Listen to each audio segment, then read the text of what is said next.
What up, Fort Worth family? It's Big Boss Fabo, FortWorthFabian, back with a reaction video, and I'm doing a MrBallen reaction, man. Let me know what y'all think thus far on the MrBallen reactions. Definitely a new spin, twist, turn for the channel. We keep doing them. So today we got top 3 disturbing videos with backstories, part 4 from MrBallen. And yeah, you know me, I never do these in order. We're starting at part 4. So let me know y'all's thoughts on these additional MrBallen reactions you guys want to see. Let me know in the comment section below. Be sure to check out the MrBallen playlist, man. I got a whole playlist on MrBallen. Link in the description as well as pinned in the comment section, man. So hey, peace, love to everybody rocking with the channel. Road to 1 million. Let's get it.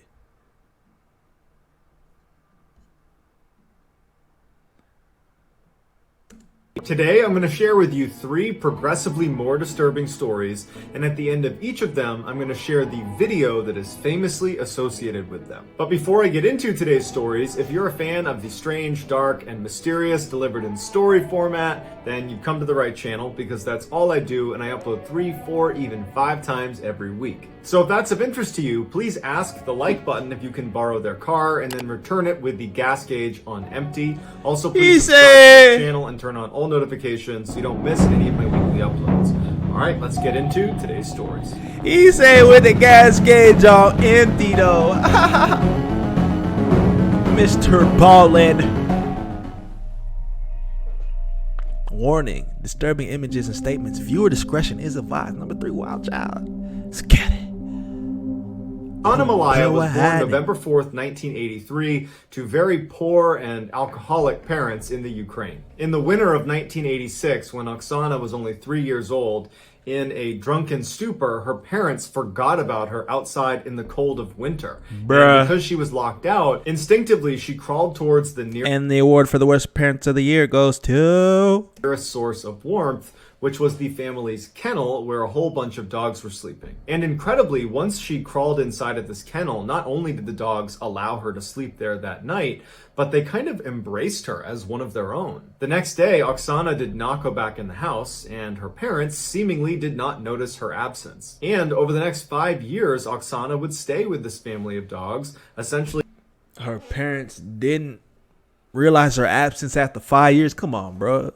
Come on, bro. Really?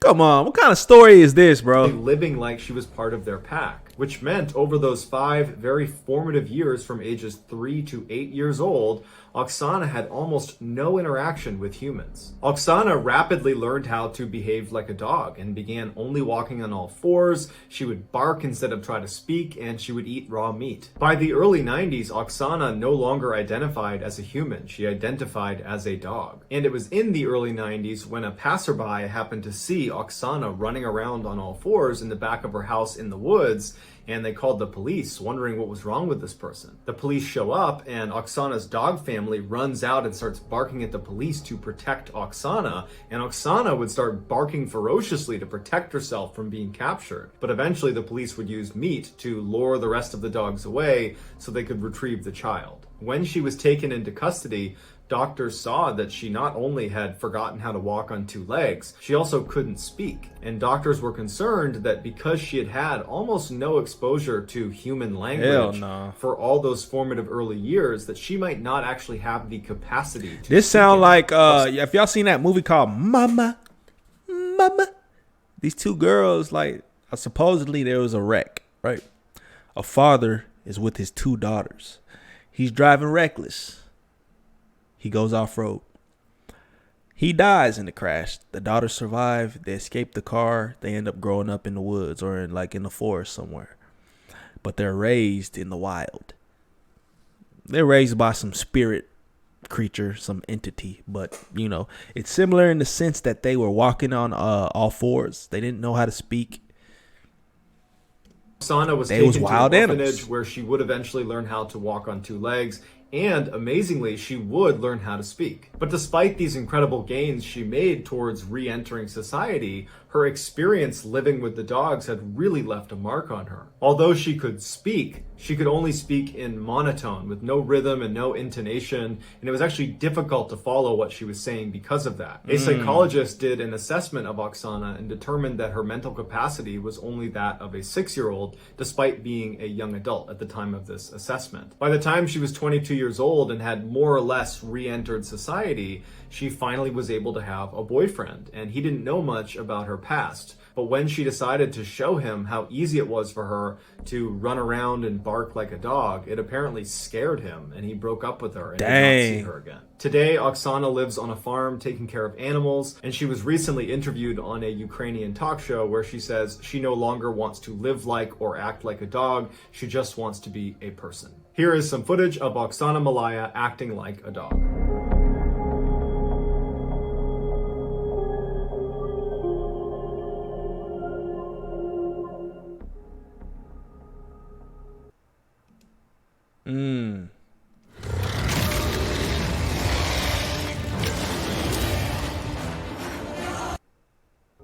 That's crazy because she kind of got all the mannerisms. I wish they would have shown video footage of what she's like now. You know what I'm saying? Like how she speaks, her tone, all that.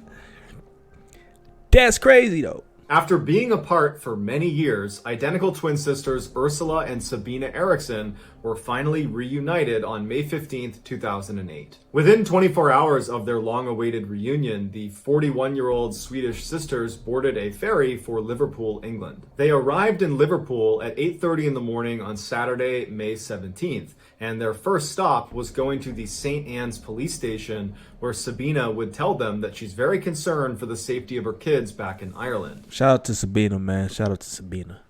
The police would say, okay, we'll follow up, and they got in touch with their counterparts in Dublin, Ireland, who went over to the house and everything was fine. So the women leave the police station on foot and they make their way over to a bus stop, and they ultimately board a bus bound for London at about 11:30 in the morning. So they get in the bus and they start moving, and the driver asks them to take their luggage and put it in the luggage hold. But the women aggressively refuse to give up their luggage. Man, hell they start no. clutching their luggage against their chest. So the driver starts to feel really uncomfortable about having these two women on the bus, and ultimately decides to just pull over at a service station outside of the She's city got a bomb! and tell them to get off the She's bus. got a bomb! They get off, and the driver ends up calling the police and telling them there's something weird going on with these two women. I don't know what's inside their bags, but you might want to come check it out. As it happened, there was already a police officer at this service station who came right over to the women and started talking to them as the bus driver took off. During their conversation, the police officer felt like these two women were not a threat to anybody, and it was just a big misunderstanding, and they let them go. So the officer leaves, and the Mr. Officer, you just got finessed. You got finessed, my boy. You always got to double down. Never take their belief for face value. two women who don't have a car start walking down the highway on foot. Shortly thereafter, a security camera on the highway picks up the two women walking down the median of this very busy highway. And at some point, they try to cross the street. And it's obvious as you're watching this video that they're not going to make it. There's so many cars. And immediately, Sabina gets hit by a car. Now, Sabina was only grazed by the car, so she was okay, and she and her sister went back to the median of this highway.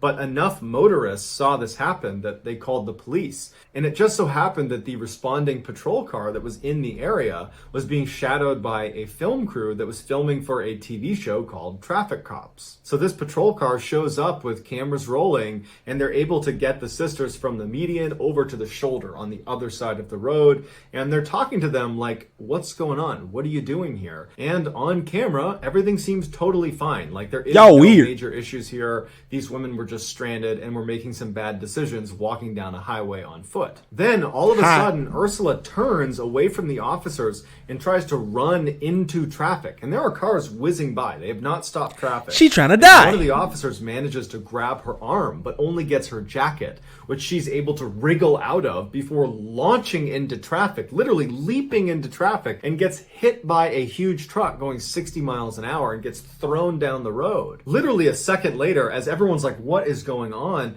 Sabina yells, "They're gonna steal your organs!" And she leaps into traffic and gets hit by another car. Immediately, police run in the road, they stop traffic, and they go up to Ursula, who was the first to get hit, and they see her legs are definitely broken, but she's alive.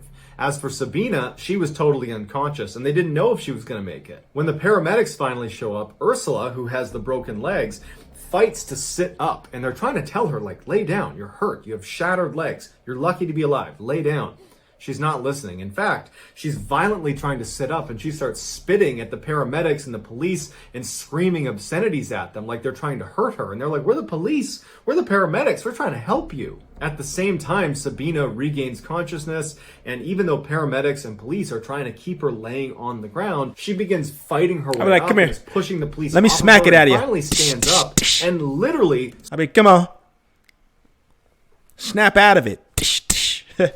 squares off with one of the police officers and decks her in the face before running down the road. Police would have to run down the road after her and literally surround her as she's got her fists up like she's going to fight anybody that touches her, and they would have to tackle her to the ground and put her in handcuffs just to keep her from hurting herself. Both sisters would be transported to the hospital, and when they got there, they both apparently were acting normal again. Ursula, because of her broken legs, would be admitted to the hospital, and apparently she would stay normal and would eventually make a recovery and would be released. There were no charges pressed against her. As for Sabina, the doctors checked her out, and she didn't appear to have any injuries. So they released her, and she was brought to the police station to be charged for punching the police officer in the face. That day, Sabina would plead guilty to her charges and would be sentenced to 1 day in custody that she served that night. The next day, she was released. So Sabina leaves the police station on foot, and later that night, she's walking down the road when she sees two men walking towards her who were named Glenn and Peter. She stops them and she says, "Hey, I'm looking for a bed and breakfast. Are there any good ones nearby?" And Glenn would say, "You know, it's funny, I own a bed and breakfast. You can stay at mine." Initially, Sabina seemed hesitant, like perhaps this was a trap, but ultimately she agrees, and the three of them go back to Glenn's B&B. Once they got there, Sabina apparently was constantly looking out all of the windows, acting very paranoid, and then at one point she offers the men a cigarette, and the men accept, and she hands them their cigarette, and she's about to light their cigarettes when she suddenly snatches them out of their mouths and says, "Oh, these might be poisoned," and she throws them in the trash. Just before midnight, Peter leaves, and Glenn and Sabina go to sleep in their respective rooms. The next day, Glenn gets up to make tea and food for Sabina, who's downstairs in the kitchen, but Glenn realizes he's out of tea bags. So he goes outside and he hollers to his neighbor Frank and says, "Hey, can I borrow some tea bags?" Frank gives him the tea bags. This story going on too long. About a minute later, Frank recalls seeing Glenn stagger out of the B&B, clutching his stomach, screaming, "She stabbed me." And apparently his last words were, "Frank, take care of my dog," before he ultimately died. Frank immediately calls the police, and Sabina immediately leaves the B&B and takes off running.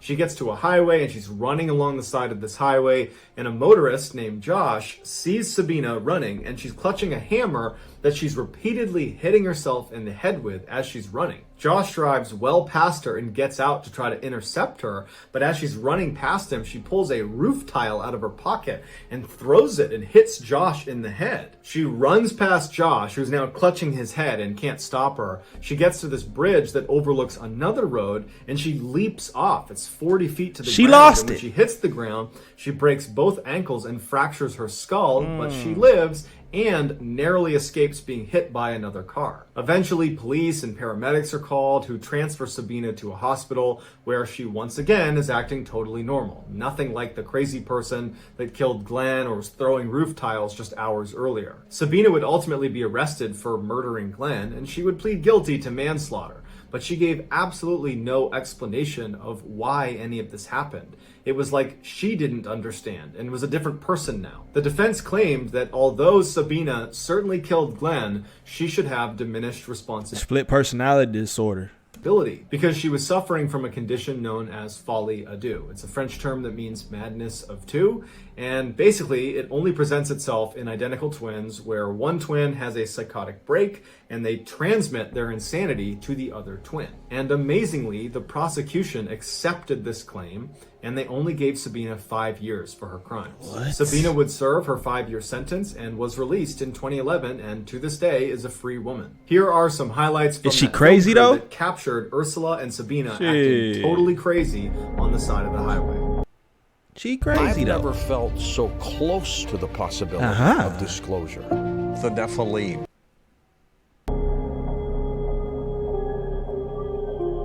She weird though.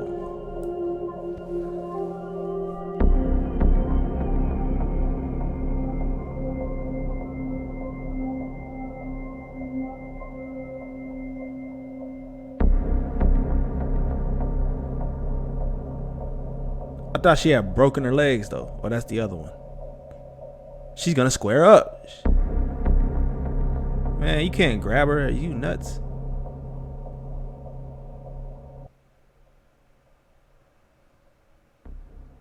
In June of 2011, That was Austin crazy. Lauren Giddings was only one test away from completing her dream and becoming a public defender. Even though she had a ton of studying still to do, she had taken off the first week in June to go to her sister's wedding where she was the maid of honor. Right before she left the wedding to go back to school, she joked with her family that she was going to be locking herself in the library and just studying 24/7. Don't play like that. Nobody should get in touch Don't with do her. that. But when she got back to campus, none of her classmates that she studied with saw her at the library. And in fact, when they didn't see her for a couple of days, they started reaching out to her and texting her and calling her to see if she was okay. But she never picked up, she never wrote back, and so no one knew what was going on with her. One of Lauren's classmates would reach out to Lauren's sister and would ask her, hey, have you talked to your sister at all? Because we haven't seen her. And Lauren's sister would write back and say, oh no, everything is just fine. Lauren told us before she left the wedding that she was going to be locking herself away and just studying 24/7, so I'm sure everything is just fine. Cat. But this classmate wasn't convinced because this felt very uncharacteristic of Lauren to not study at the library and then not to pick up any phone calls or text messages. Cat. So she would call the police and say, hey, can you please go check on Lauren's apartment because I think something's wrong. So a police officer goes over to Lauren's apartment and knocks on the door. Lauren doesn't answer. They try the door. It's locked. The officer goes outside and looks around the outside of her apartment. There's no broken windows. There's no obvious signs of a break-in. And so the officer leaves and says, I can't do anything else unless you guys file a missing person report. So a couple of days go by and there's still no word from Lauren. And at this point, Lauren's family is now concerned and they do file a missing persons report. So the police go back to Lauren's apartment. They try knocking. She doesn't come to the door. The door is still locked.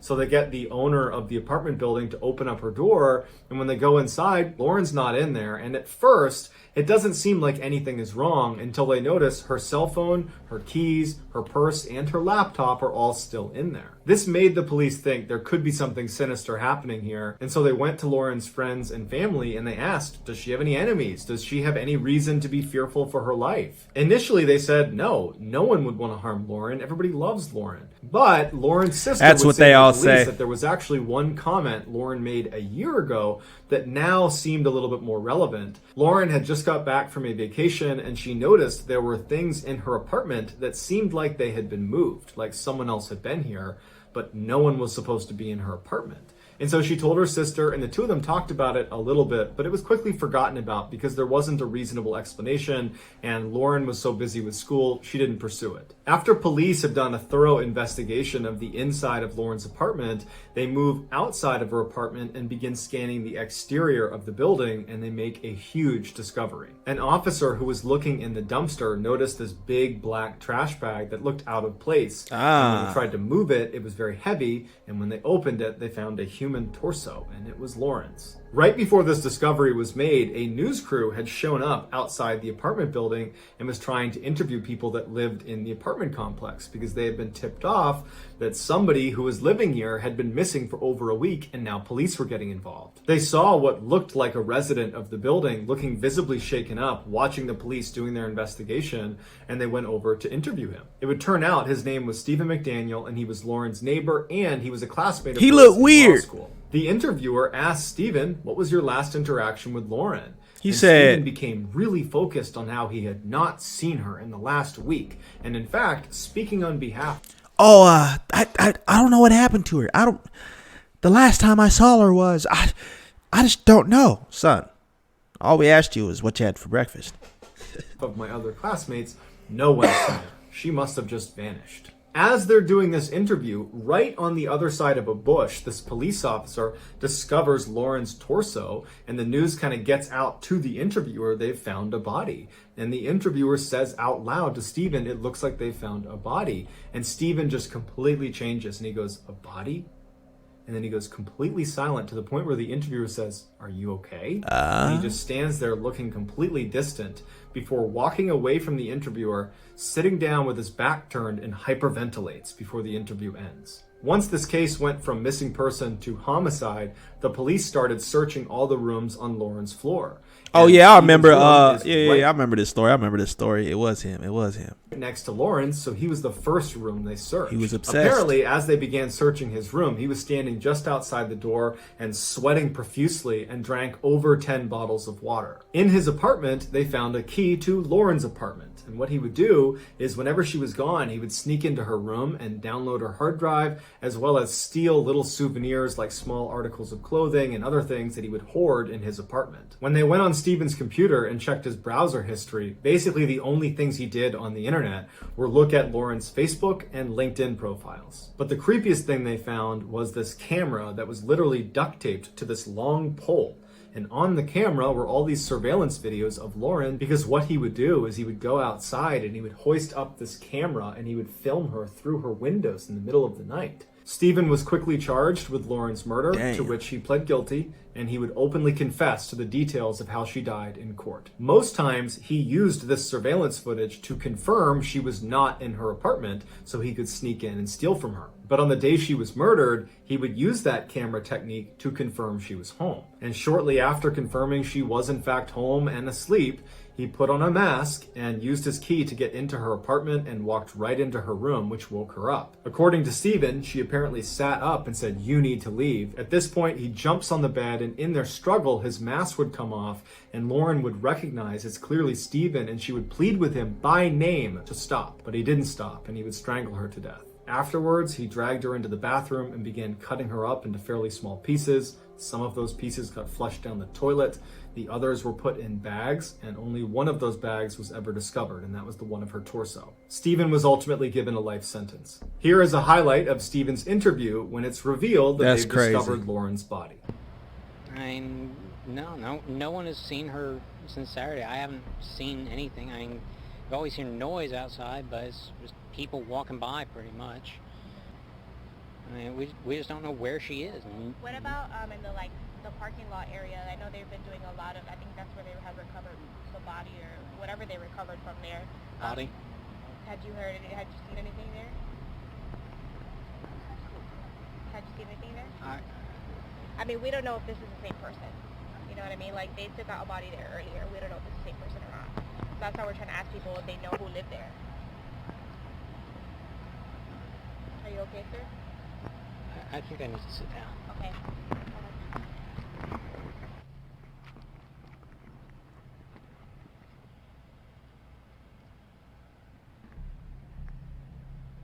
He's like, damn, they found me out. So that's going to do it, guys. Let me know what you thought of these 3 stories in the comments, and I will pin the best comment at the top of the comments section. If you enjoyed today's story and you haven't done this already, please ask the like button if you can. That right there, man, is top 3 videos with disturbing backstories. MrBallen, man. Let me know y'all's thoughts on that one in the comment section below.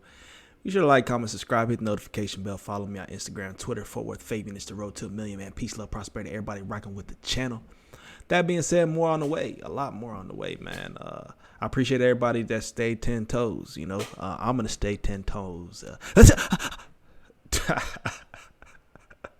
I'll be tweaking, man. Hey, with that, hey, much love to everybody out here, man. I rock with y'all. Y'all know. Keep putting stuff in the comments, and we'll catch you guys next time. We out. Peace.